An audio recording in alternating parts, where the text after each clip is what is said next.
वो 6 साल की एक छोटी सी बच्ची है। उसने आपके लिए एक ड्राइंग बनाई हुई है, स्टिक फिगर्स, एक रॉकेट, और इन अल्फाजों के साथ ये लिखा है, जल्दी वापस आना बाबा। आप उस कागज को ध्यान से मोड़ते हैं, अपने सीने की जेब में रखते हैं और फिर एक दरवाजे से गुजरते हैं जिससे आप कभी भी वापस नहीं आएंगे। ये कोई फिल्म नहीं है, ये साइंस फिक्शन नहीं है, ये वो डिस्कशन है जो असली साइंटिस्ट अभी इस वक्त असली कमरों में बैठकर कर रहे हैं। आखिर क्या चाहिए होगा एक इंसान को इस सोलर सिस्टम से बाहर निकलने के लिए, सितारों के दरमियान की खाली स्पेस को पार करने के लिए और अल्फा सेंटोरी तक पहुंचने के लिए? कोई प्रॉब नहीं, कोई रोबोट नहीं, एक इंसान, एक सांस लेता, महसूस करता, डरा हुआ इंसान। आज मैं आपको वो बात बताने वाला हूँ जो टेक्स्ट बुक में नहीं होती, जो प्रेस रिलीजेस में स्किप कर दी जाती है, जो साइंटिस्ट को रात को नींद नहीं आने देती। क्योंकि जवाब सिर्फ ये नहीं कि हाँ हम वहाँ पहुँच सकते हैं। असली सवाल ये है, क्या वहाँ तक पहुँचने के बाद कोई जिंदा बच सकता है?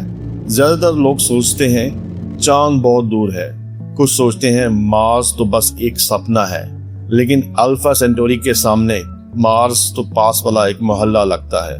अल्फा सेंटोरी हमारे सबसे करीब का स्टार सिस्टम है। इतना करीब के साइंटिस्ट इसे नेबर कहते हैं, और फिर भी वो हमारे से 40 ट्रिलियन किलोमीटर्स दूर है। 40 ट्रिलियन समझने की कोशिश करते हैं। अगर आप अपनी कार में बैठ जाएं और दिन रात चलाते रहें बिना एक सेकंड रुके, तो अल्फा सेंटोरी तक पहुंचने में करोड़ों साल लग जाएंगे। एक इंसान की जिंदगी में नहीं, एक इंसान की नस्ल में नहीं, हजारों नस्लें बीत जाएंगी और आप इस स्टार के पास नहीं पहुंच पाओगे। और ये सिर्फ शुरुआत है, क्योंकि दूरी अकेली मुश्किल नहीं, सच कहूं तो दूरी सबसे छोटी मुश्किल है। अगर हम किसी तरह इतनी तेज स्पेसशिप बना भी लें तो स्पेस खुद हमारी जान लेने की कोशिश शुरू कर देती है। सबसे बड़ी मुश्किल क्या है? खामोशी। अभी तक हमने जो डिस्कस किया कि अल्फा सेंटोरी हमारे सबसे करीब का स्टार है और फिर भी 40 ट्रिलियन किलोमीटर्स दूर। इस स्टार सिस्टम की हमसे दूरी सबसे बड़ी मुश्किल नहीं, तो फिर सबसे बड़ी मुश्किल क्या है? स्पेस खुद है। सोचो, एक बार अगर आपकी कार रास्ते में खराब हो जाए, आप फोन निकालते हैं, मैकेनिक आता है, प्रॉब्लम सॉल्व हो जाती है। अगर आपको हॉस्पिटल जाना है, एम्बुलेंस आती है। अगर आपके घर में आग लग गई है, फायर ब्रिगेड आ जाता है। अब सोचो, आप एक स्पेसक्राफ्ट में हैं, अर्थ से इतने दूर कि आपका रेडियो सिग्नल भी वापस आने में सालों लग जाएंगे। कोई फोन काम नहीं करेगा, कोई रेस्क्यू नहीं, कोई हॉस्पिटल नहीं, कोई मैकेनिक नहीं, सिर्फ आपका क्रू, एक मेटल का डब्बा जो आपको उस अंधेरे से अलग कर रहा है जहां इंसान एक सेकंड में मर सकता है। ये रोमांटिक नहीं है, ये एडवेंचरस नहीं लगता। जब आप सच में सोचें, ये बहुत डरावना है और ये सिर्फ शुरुआत है। अब मैं आपको उस चीज के बारे में बताता हूँ जो आप देख नहीं सकते, छू नहीं सकते, महसूस नहीं कर सकते जब तक बहुत देर ना हो जाए। इसका नाम है कॉस्मिक रेडिएशन। जब तक आप अर्थ पर हैं, आप सेफ हैं। क्यों? क्योंकि अर्थ के पास एक मैग्नेटिक शील्ड है, एक अनदेखा आर्मर जो हजारों सालों से हमारी हिफाजत कर रहा है, हमारे डीएनए को बचा रहा है, हमारे बच्चों को बचा रहा है। लेकिन जैसे ही आप अर्थ के ऑर्बिट को छोड़ते हैं, वही प्रोटेक्टिव मैग्नेटिक शील्ड खत्म हो जाती है और बाहर क्या है? बाहर है गैलेक्टिक कॉस्मिक रेज, सब एटॉमिक पार्टिकल्स, जो लाइट की स्पीड के करीब आपकी स्पेसक्राफ्ट की वॉल से गुजर जाते हैं। जैसे जैसे आपकी स्पेसक्राफ्ट की दीवार से, आपके स्पेस सूट से, आपकी हड्डियों से, आपके डीएनए से, ये पार्टिकल इतने तेज होते हैं कि कोई भी मटेरियल अभी तक इन्हें पूरी तरह रोक नहीं सकता। साइंटिस्ट ने कैलकुलेट किया है कि अगर कोई इंसान बिना प्रोटेक्शन के सिर्फ 1 साल इंटरस्टेलर स्पेस में गुजारे, तो उसका कैंसर का रिस्क इतना ज्यादा हो जाएगा कि वो मिशन से पहले ही अपनी जिंदगी के बारे में सोचने पर मजबूर हो जाएगा। और हम बात कर रहे हैं कई दहाइयों की, शायद पूरी जिंदगी की। तो क्या कोई सोल्यूशन है? हाँ, साइंटिस्ट सोच रहे हैं मैग्नेटिक शील्ड्स के बारे में। जैसे अर्थ का अपना शील्ड है, वैसे स्पेसक्राफ्ट के अराउंड भी एक आर्टिफिशियल मैग्नेटिक फील्ड बनाया जाए। ये आइडिया ब्रिलियंट है, लेकिन इस मैग्नेटिक शील्ड को पावर करने के लिए जितनी एनर्जी चाहिए, वो एनर्जी अभी हमारे पूरे एक सिटी को पावर कर सकती है। कई दहाइयों तक और हम ये एक छोटी सी स्पेसक्राफ्ट में करना चाहते हैं। हाँ, हम वहां पहुंच पाएंगे, बस थोड़ा वक्त चाहिए। अब मैं आपको एक चीज बताता हूँ जो मुझे पर्सनली रात को नींद नहीं आने देती। एक डस्ट पार्टिकल की बात करते हैं। एक छोटा सा डस्ट पार्टिकल, इतना छोटा कि आप उसको नेकेड आई से भी नहीं देख सकते। अब इमेजिन करें, ये डस्ट पार्टिकल लाइट की स्पीड के 20% पर चल रहा है, यानी 60,000 किलोमीटर पर सेकेंड, और ये डस्ट पार्टिकल आपकी स्पेसक्राफ्ट से टकराता है। आप सोच रहे होंगे, अरे इतनी छोटी सी चीज से क्या होगा? जो एनर्जी रिलीज होगी उस इम्पैक्ट में, वो एक न्यूक्लियर बम के बराबर होगी। एक टाइनी डस्ट पार्टिकल, एक न्यूक्लियर बम, और इंटरस्टेलर स्पेस में ऐसी डस्ट का एक नहीं बल्कि बिलियंस ऑफ डस्ट पार्टिकल्स हैं, पूरे रास्ते में छुपे हुए हैं, अनदेखे, आपका इंतजार करते हुए। इस प्रॉब्लम का नाम साइंटिस्ट ने दिया है द डस्ट प्रॉब्लम। और इसका सोल्यूशन कुछ आइडियाज हैं, जैसा कि Vipul shield, layers of thin material जो इम्पैक्ट ऑब्जॉर्ब करे, प्लाज्मा शील्ड, आयोनाइज्ड गैस जो पार्टिकल्स को डिफ्लेक्ट करे, लेजर एब्लेशन, स्पेसक्राफ्ट के आगे एक लेजर जो डस्ट को रास्ते से हटाए। ये सब आइडियाज ब्रिलियंट हैं, लेकिन इन्हें कभी टेस्ट नहीं किया गया, क्योंकि अभी तक हमने कोई ऐसा स्पेसक्राफ्ट बनाया ही नहीं जो इतनी तेज स्पीड से जा सके। हम अंधेरे में एक्सपेरिमेंट प्लान कर रहे हैं। अब तक हम प्रॉब्लम सुन रहे हैं, थोड़ी देर के लिए कुछ अमेजिंग इमेजिन करते हैं, क्योंकि साइंटिस्ट ने कुछ आइडिया सोचे हैं जो सुनने में इम्पॉसिबल लगते हैं, लेकिन फिजिक्स उनको अलाउ करती है।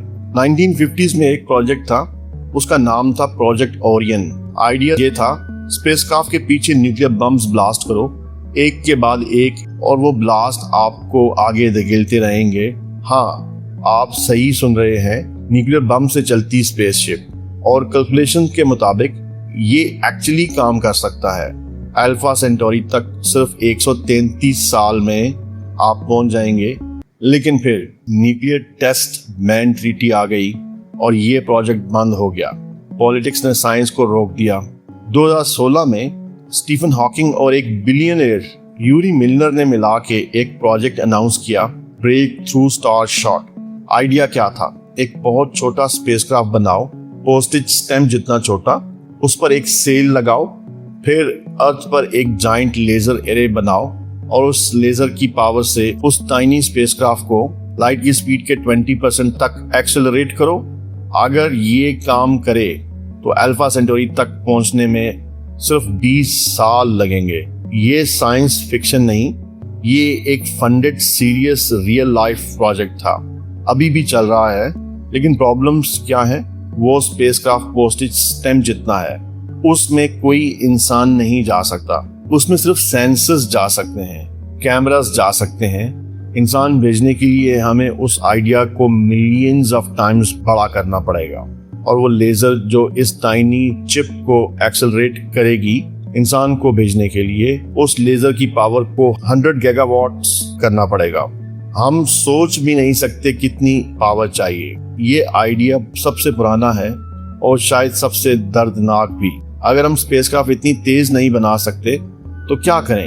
एक बहुत बड़ा स्पेसक्राफ्ट बनाओ, इतना बड़ा कि लोग उसमें जिंदगी गुजार सकें, पैदा हों, बड़े हों, बूढ़े हों, मरे, और उनके बच्चे यही करते रहें, और उनके बच्चों के बच्चे, और उनके बाद आने वाली जनरेशन गुजर जाएं। जब तक spacecraft alpha Centauri star system में पहुंचे, वो लोग जो जवान उतरे वो कोई और होंगे, ओरिजिनल ट्रैवलर्स की 10th या 20th जनरेशन।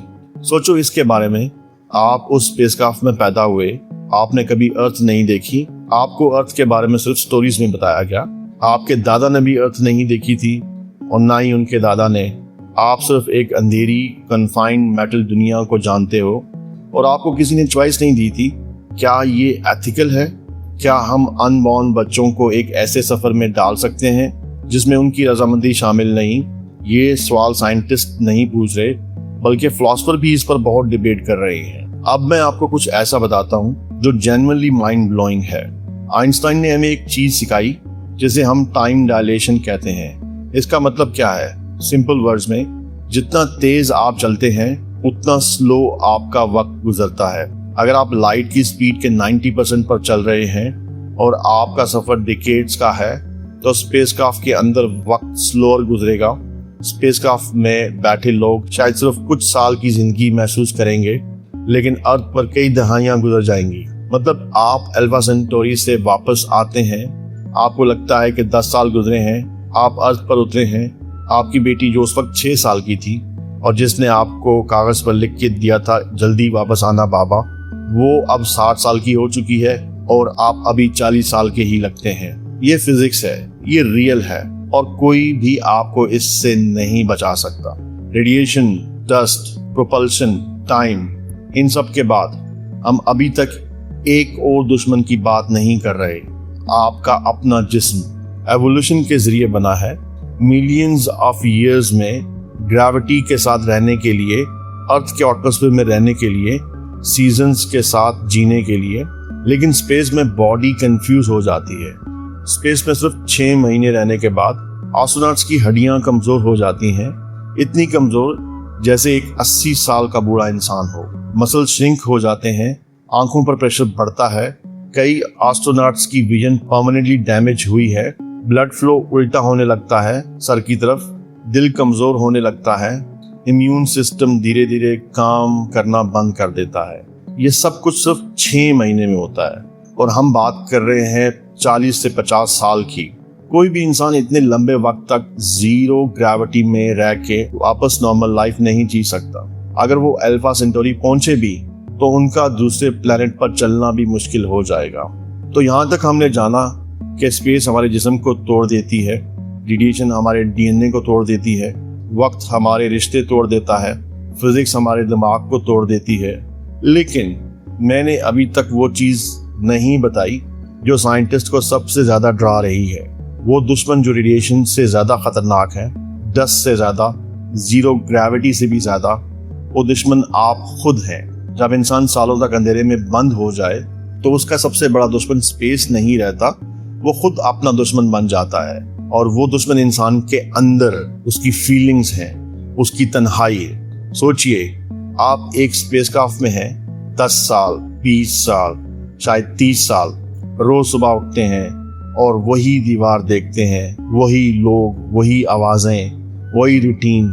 ना हवा का झोंका, ना बारिश की खुशबू, ना समंदर, ना परिंदों की आवाज, ना कोई नया चेहरा, सिर्फ खामोशी। ऐसी खामोशी जो धीरे धीरे इंसान के जहन के अंदर उतरना शुरू हो जाती है।